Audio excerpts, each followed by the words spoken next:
पर लिटा देते हैं। अब जब तक हमारे घर का शुद्धिकरण नहीं हो जाता तब तक इसे यहीं बंधा रहने दो।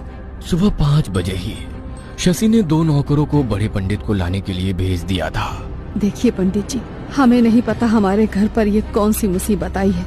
हम बस इतना जानते हैं कि अपने जीते जी अपने बेटे बहू का जीवन खराब नहीं होने देंगे हम। आप इस घर से नकारात्मक ऊर्जा दूर करने के लिए हवन कराइए।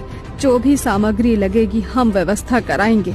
शशि की बात सुनकर पंडित जी नीचे हॉल में आकर ग्रह शांति पूजा शुरू कर देते हैं। पूजा शुरू होने के कुछ ही मिनट के अंदर कमला के कमरे से भयानक चीखने की आवाज सुनाई देने लगती है। वो आवाज इतनी भयानक थी कि किसी की भी कमला के कमरे तक जाने की भी हिम्मत नहीं हो रही थी।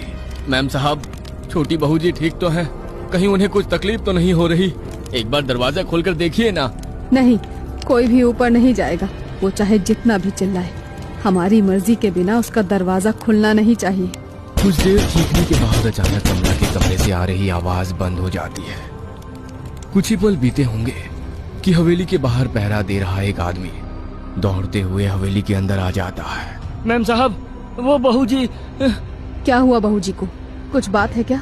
वो बहू जी, वो बाहर दीवार पर चल रही हैं और दीवार से होते हुए वो नीचे उतर रही हैं। कैसी बेतुकी बातें कर रहे हो? उसे तो उसके कमरे में बांधा